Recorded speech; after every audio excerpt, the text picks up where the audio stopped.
that's doing things. There we go. All right, welcome to today's broadcast of Do the Work, where our topic today is going to be taking off the training wheels.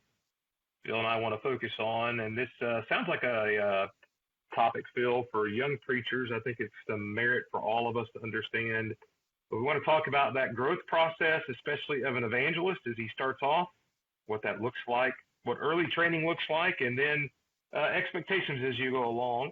So much of our understanding here will be based off of personal experience, I think, as a lot of our discussions are, but there's also probably going to be a lot of references to those three books that deal with this a lot, Timothy and Titus, along the way. And so we look forward to our discussion today. Just a reminder before we welcome Phil into the discussion that if you are listening in, we would love for you to ask questions in the comment section there, and we'll get to those whenever we could. So good morning, Phil. Good to see you from Georgia. You weren't supposed to be here today, but you are here. That is correct. We had some surprising changes in our schedule that we're still kind of juggling all the things around, but we should be good to go. It's good to sit down and get to work here with our conversation. We've got some format laid out, and I'm going to go ahead and lay that out just a little bit to get us going. When we're talking about taking off the training wheels, we're using that really simple analogy of the process by which you learn to do a thing. In this case, ride a bike. And generally speaking, you start with some training wheels and you get out, and eventually, in a very short order, if you're at the right point in life, boom, you're riding your bike. Well, preaching in some ways has a lot of connections there. And so what we've broken out with as a step-by-step process, if you will, is the benefit of the training that we receive in developing ourselves as disciples of Christ, then moving forward into the testing of our background, like going out and actually doing the thing. You're eventually testing what you learned. And then developmentally, for those who share the gospel, there's an expectation that you go forward and then you teach others to do likewise. You're basically teaching them the combination of the discipling you receive through God's word, the mentoring you receive from the brethren you've been surrounded with in Christ, and then sharing the vehicle of those experiences with those who are next to you in your life now. And so, Terry, we'll start kind of a little bit of a background. For you, how would you perceive the question, this is the training that I got to prepare me to preach, and what would that look like? So one of the things I was thinking about when you were talking about that and the training wheels analogy that we're using is most people don't realize that your ability to ride a bike actually begins developing well before you ever sit on a bike, that you develop within yourself some fine motor skills and balance and those kind of things early on in life that then when you actually get on the bike, make it so that you can actually ride. So for me, when you think about training, I will tell you that my training probably began way earlier than what I believed initially. When you would ask me maybe 10 years ago when my training started, I would probably reference you to the summer of 1997, where I worked with Wilson Adams in an internship at Riverside Drive in Nashville, and I was there for 4 months. And that was really my only internship or formal training outside of a couple of Bible classes while I was in college, and that would have probably been my answer. But I can tell you now, looking back, that my training for what I do began when I was a child, for me, in the fact that my parents taught me about God. My dad was an active Bible class teacher. We had discussions at home about the Bible. We were faithful in our attendance.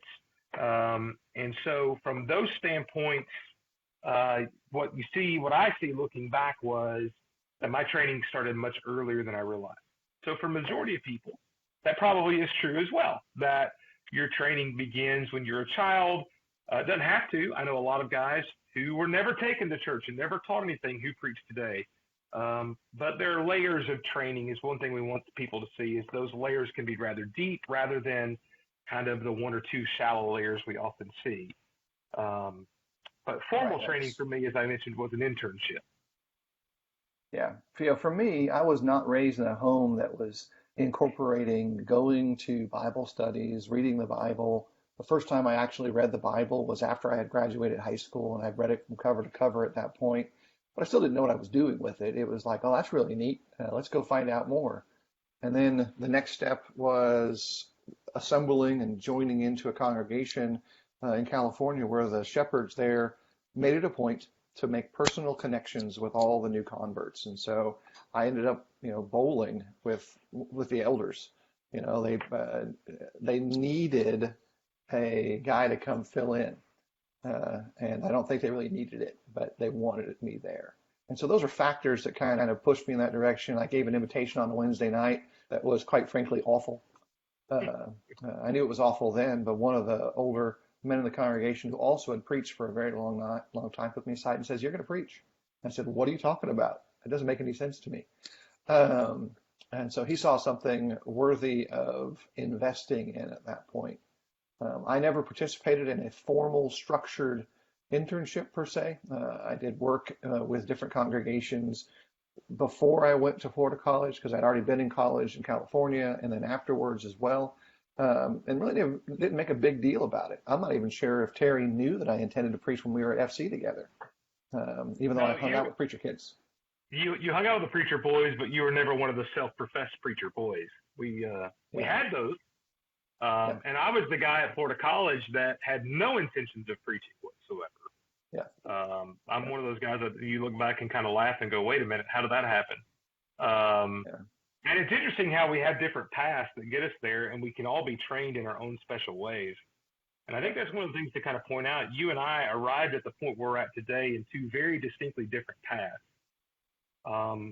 One more intentional than the other in some ways with you. And yet I think the overall idea is there's going to be training. It may look different for different people. There's more than one way to do this. And I think that's an important part of that.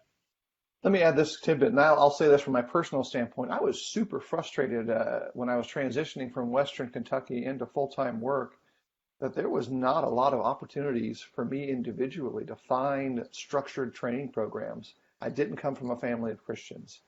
People didn't know who I was, and so those two things of not being known and not having that family connection with other Christians meant I just simply didn't know if they even existed.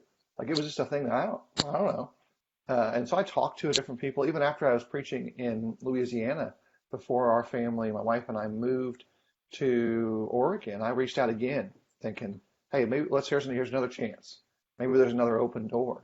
And there just were not a lot that were ones that I knew of. They may have existed.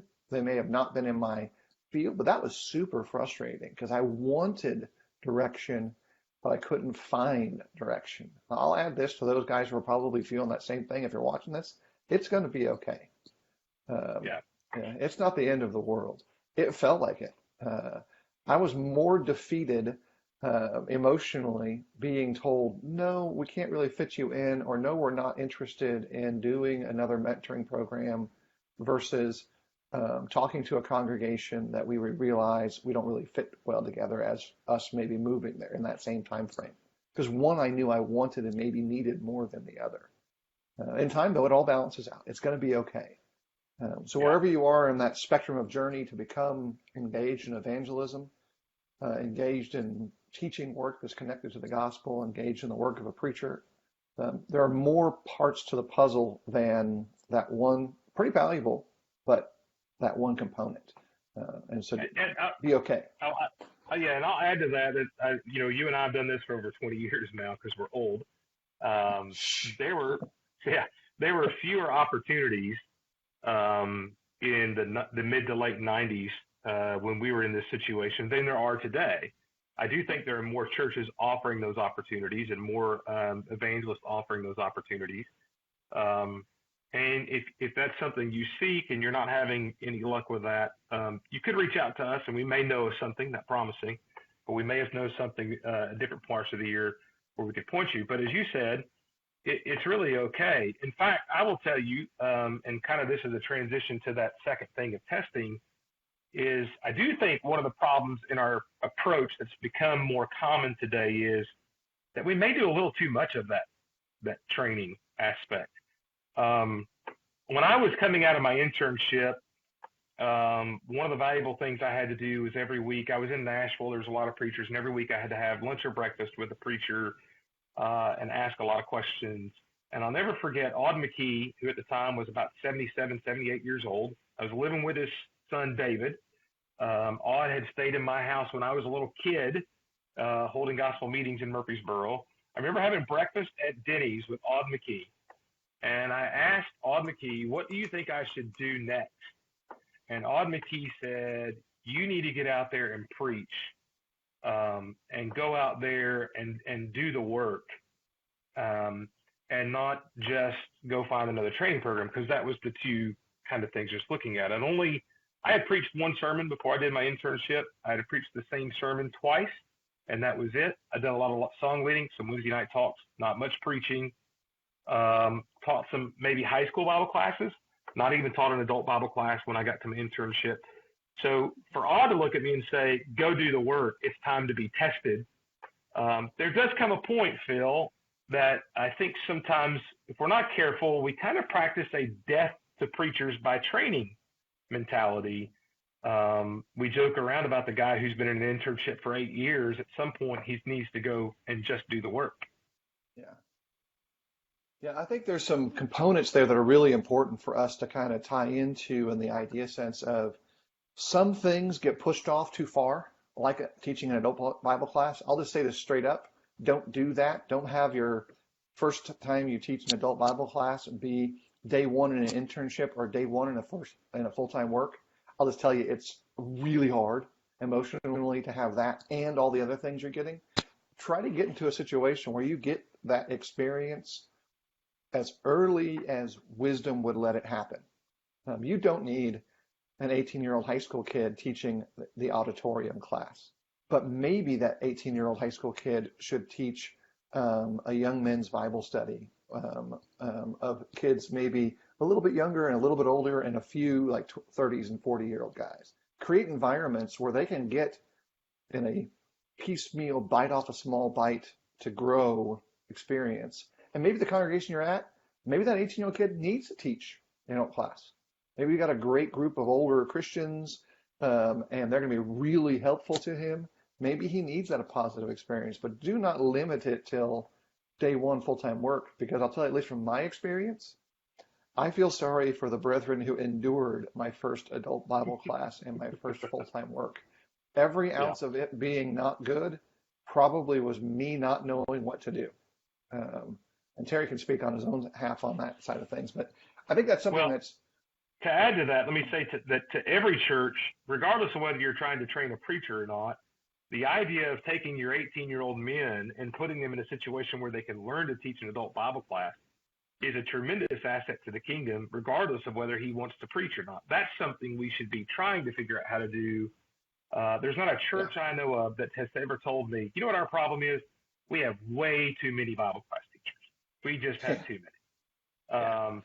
And so just as a practical advice, kind of side advice to that, I think that's important to maybe say, hey, that's something we need to do on just a regular basis everywhere. I want to add to that real quick before we get back. Hal said he had very real objectives, the idea of churches paying young men for months and months so they can figure out where they want to be preachers.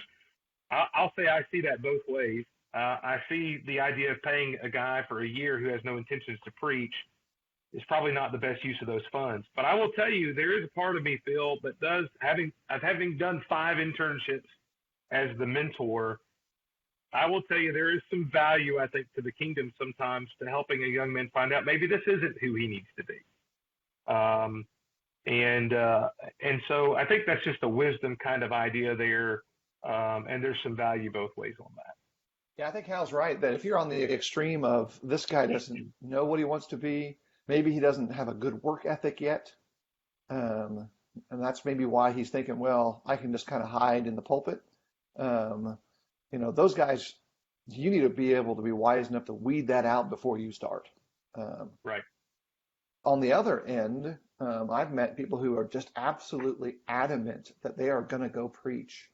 And in the first 2 or 3 years of their preaching work, they are hurt in so many ways because of factors that could have been sorted out with good mentorship that they don't preach anymore. Or they are so damaged that they damage other people around them in ways that also could have been mitigated with some better choices and wisdom. And here's a quick illustration on the training side.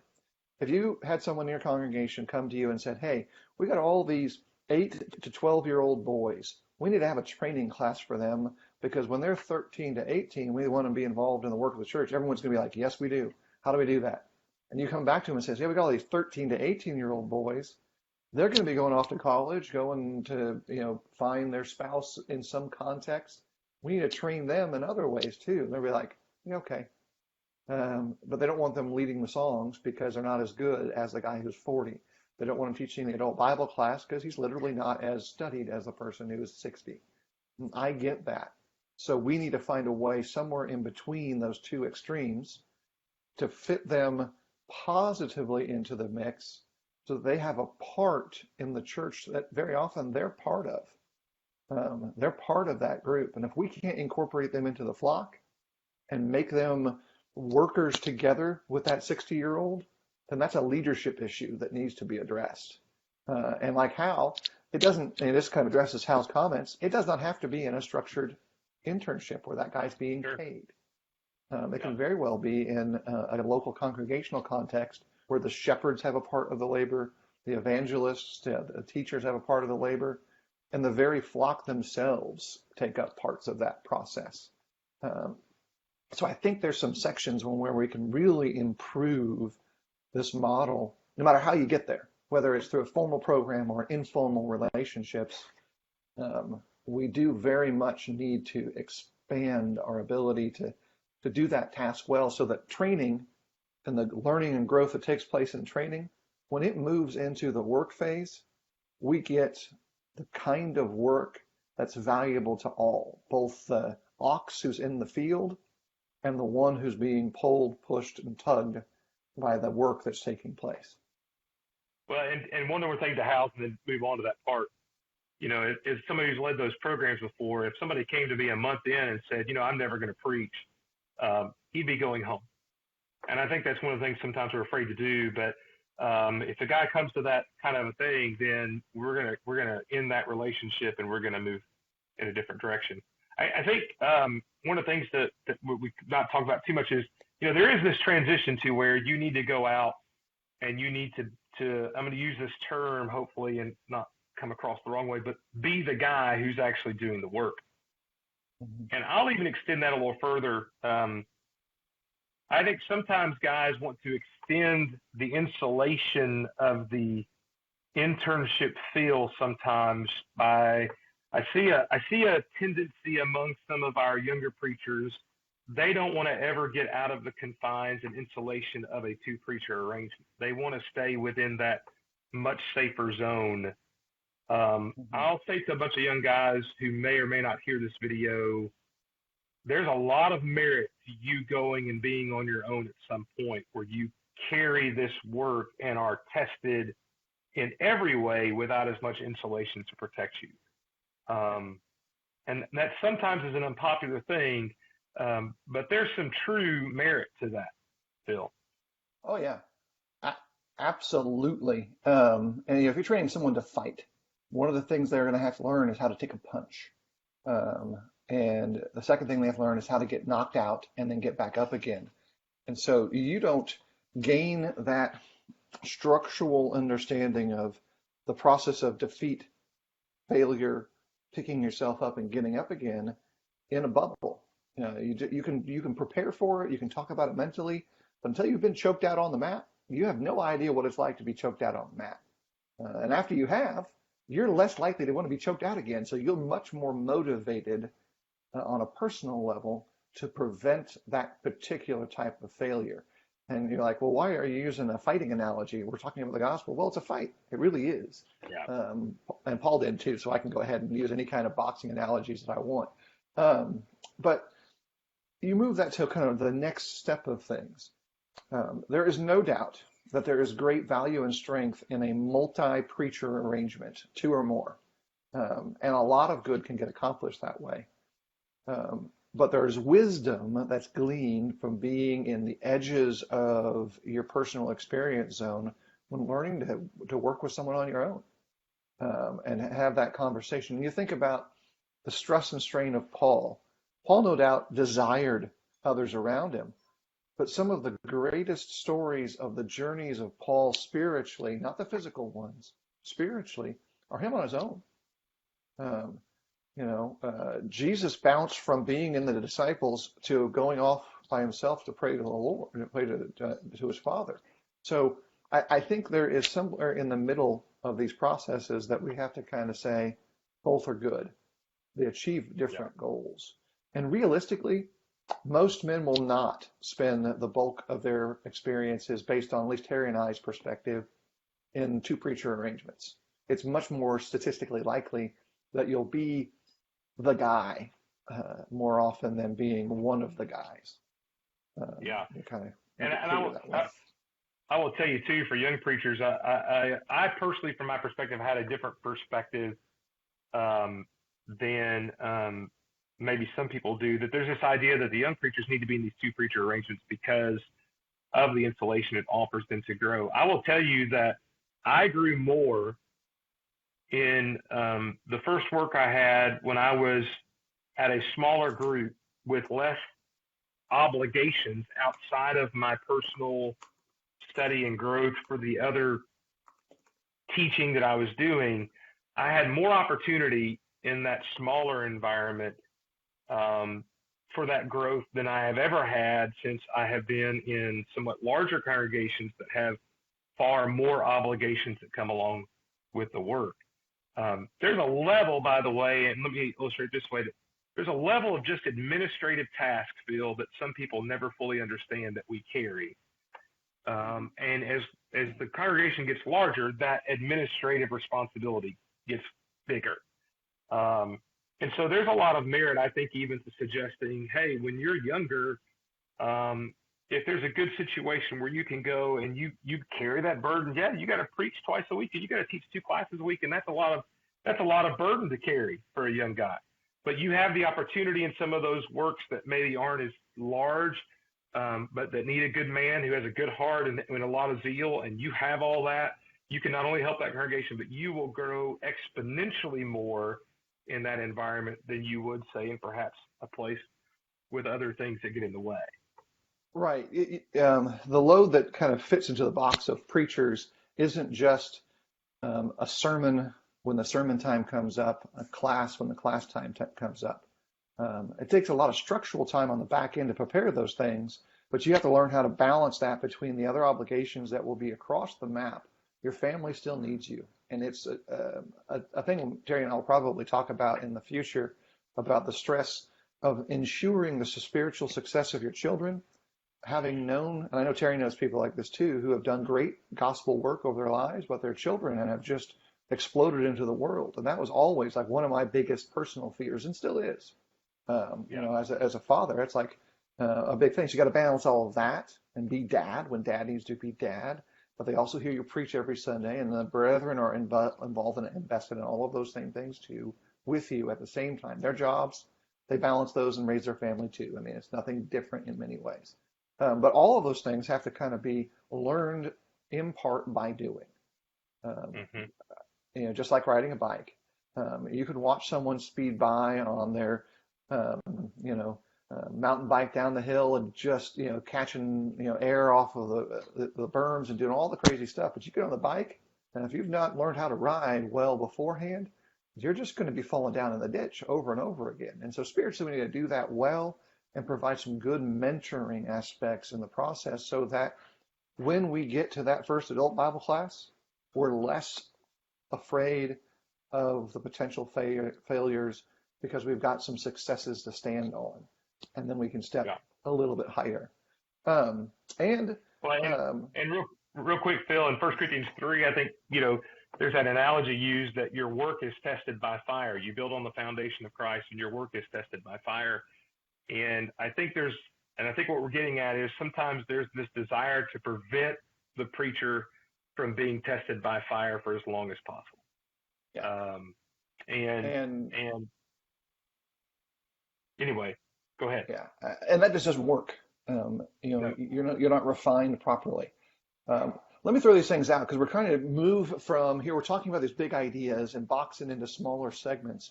I'm going to throw out a couple of things that we can add to the table that are positive opportunities that can kind of fit into these various mixes. In one, you've got the structured internship. A good structured internship should be including opportunities to test a young man's capacity, and not just in the pulpit. I remember you mentioned, and you can talk about this in a second after I'm done verbalizing, having some of your interns being encouraged to get into service jobs in their process. Like I think Cracker Barrel was one of the things I remember you talked about in the past. But build those in. But if you're not in an internship environment, start thinking about things that don't fit that box. Find someone who's going overseas to preach. One of the best things that I did in the middle part of my early preaching times was travel to the Philippines, and preach in an area that was so different than what I was familiar with that I immediately had to instantly learn cultural norms and work with translators. And that's hard, especially for a wordy guy like me. That's like the opposite of an easy thing, was use less words, use smaller words. I don't even know how to do that sometimes. So that's an opportunity. Get into community settings for that young person where they're going to be stretched to defend whom they are, and say, yeah, I'm a preacher. You know how awkward that is when you're 25? It's still awkward, when you're 45 and up, because it's a weird question in that way. But build into some of those models in your life that says, this is going to stretch me. It's going to cause me to be challenged. Now, you can do it in reading. You can read things that are challenging. You can interact with people who are challenging to you, and you can seek out opportunities that will produce those challenges. Terry, talk a little bit about that Cracker Barrel thing that you've mentioned before in other places. I think it really kind of fits in right here. Well, is definite proof of your age. You have forgotten that was not me in that conversation. Okay. That Well, must have been somebody somebody talked else. about Cracker Barrel. Yeah. There is some value to having some customer service experience to that, and I think that's probably what that person speaks to. And I know some internships. I know of a couple that require the guy to work full time in addition to help support himself financially. I've never been in that situation. I will tell you that. I literally remember you talking about it. So it's the other Yeah. Terry Francis. Well, maybe that's a proof of my age, because not only have I never done that, but then I must have imagined that I did and had a conversation about it. So it's one of those things, though. I will tell you this. I think one of the other areas, and this is something I've offered before to guys, and maybe somebody out there, and I know you're the same way. There is a kind of a fraternity or brotherhood of fellowship among preachers. Let's say that you're like Phil, that you'd like to have somewhat of an internship, but you've never been offered that, haven't been able to find that. Maybe you're somewhere you're struggling and so forth. I can't see a situation where a guy came to me and contacted me somehow and said, I just would like for you to spend some time with me on a somewhat of a regular basis and help mentor me in this area. Especially in the day and age where we have the capabilities like we have today. I mean, we're on a video broadcast. By the way, this again dates us.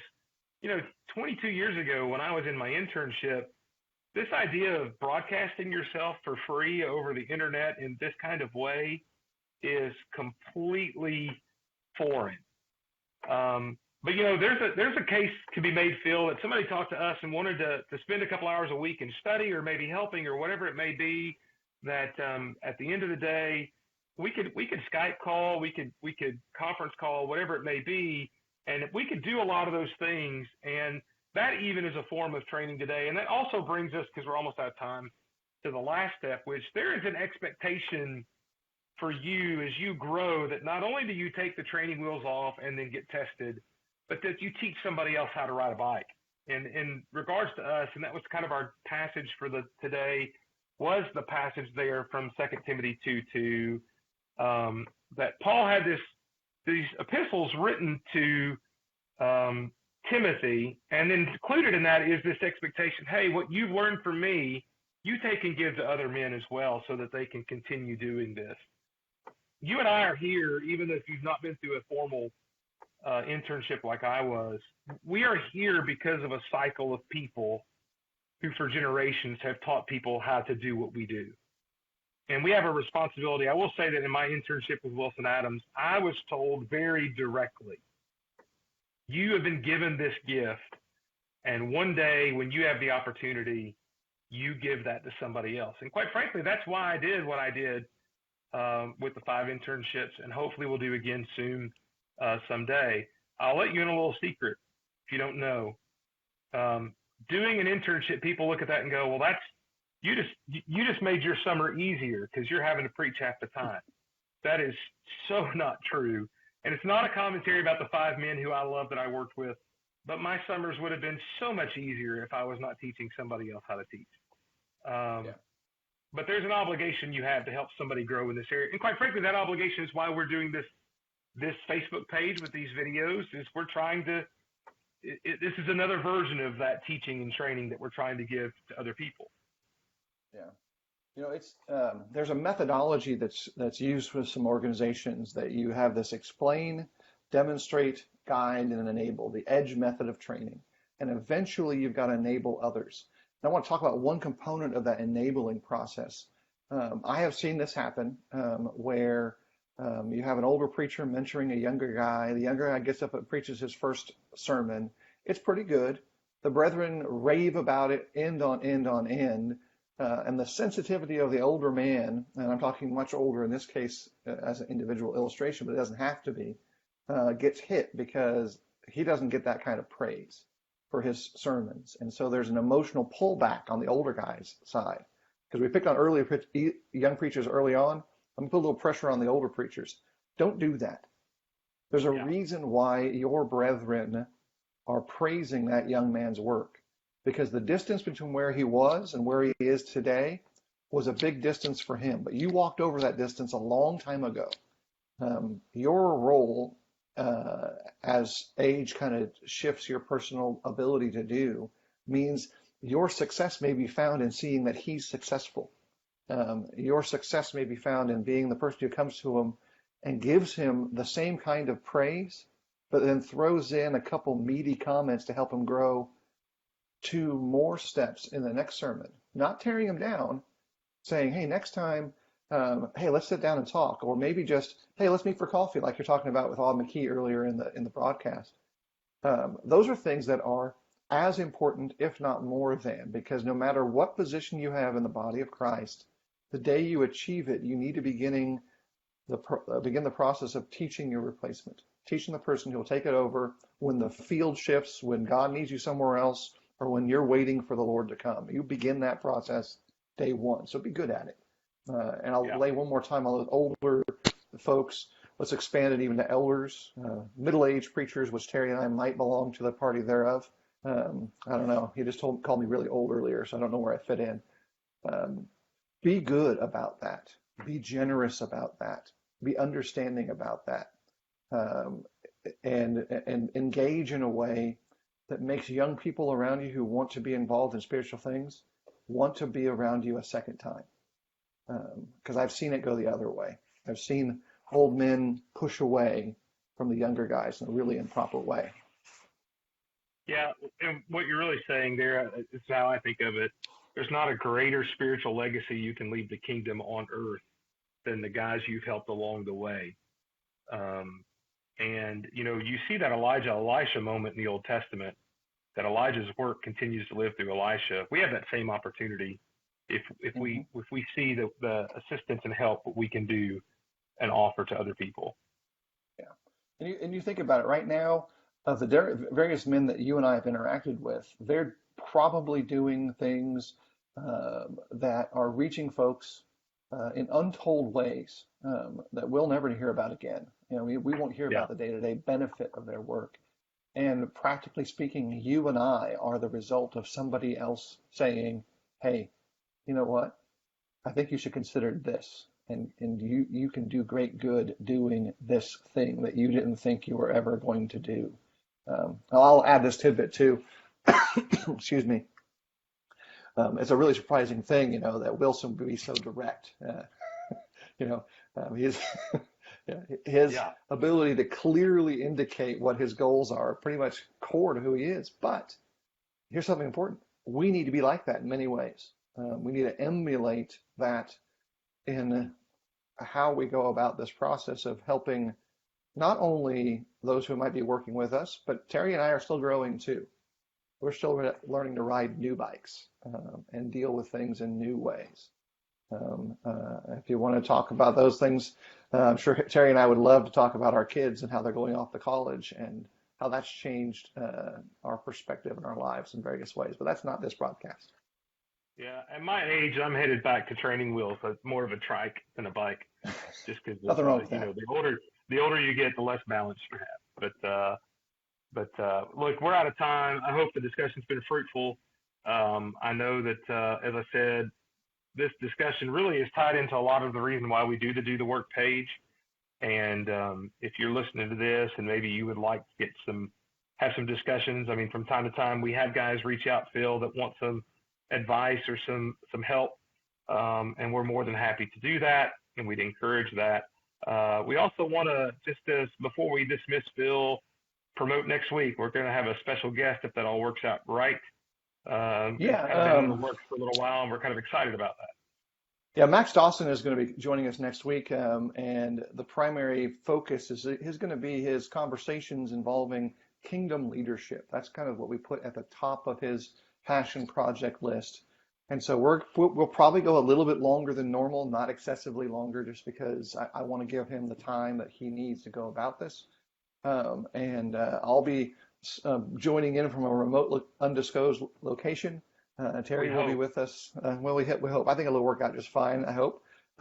Max will be there as well. And they'll kind of all fit into our opportunity to help those who are interested in the work of the gospel to do the work well, to excel at it in a method and in a manner that helps them be of the best service to the flock they're connected to, no matter what their roles are in that sense. And then beyond that, we're still working on the particular date. Steve Wolfgang will be coming, and he's going to share with us some insights regarding restoration history as a primary topic, and maybe a few other things will get brought up as well, because I think that's something that is a bit of a struggle for younger evangelists to figure out where to put in the heritage of gospel preaching in the U.S. We say restoration movement, and we're talking about a certain segment of critical religious history in the United States for the most part. But more often than that, we're just talking about the work of various gospel preachers over a period of time and the way that moved through local assemblies of Christians, predominantly in the Southeast, but not exclusively so. I've got some insight from the far western edges of the U.S. and other places as well, where the gospel shifted into new fields at that time. So Steve's going to talk to us about that. He's probably one of the strongest subject matter experts around available to us. He's led tours throughout the various sites and localities in Tennessee and Kentucky over the years and continues to do so. He used to teach at UK. He's a museum docent up in Chicago. So he really does have a great grasp of that subject. And hopefully that will be very soon. We're still picking our dates for that. Beyond that, Terry, last shots? Along those lines, we're excited about those opportunities. If you have something you want us to cover, we leave this open every week. Send us a message. Let us know something you'd like for us to talk about. We'd love to try to do that. Appreciate everybody joining in, and we just share the videos. And it's interesting to see how those end up being shared and where they go. Yep, I keep getting opportunities to meet some of you who have watched the videos that I've never met before. That's great. I've got some travels myself planned. I know Terry's getting up to Tennessee soon. I've got a bunch of different things. I'll be in Tennessee a couple times, over in Alabama, over in Israel, and so hopefully we'll get to meet some of you face to face at different points. Have a great day, everybody, and thanks for listening in.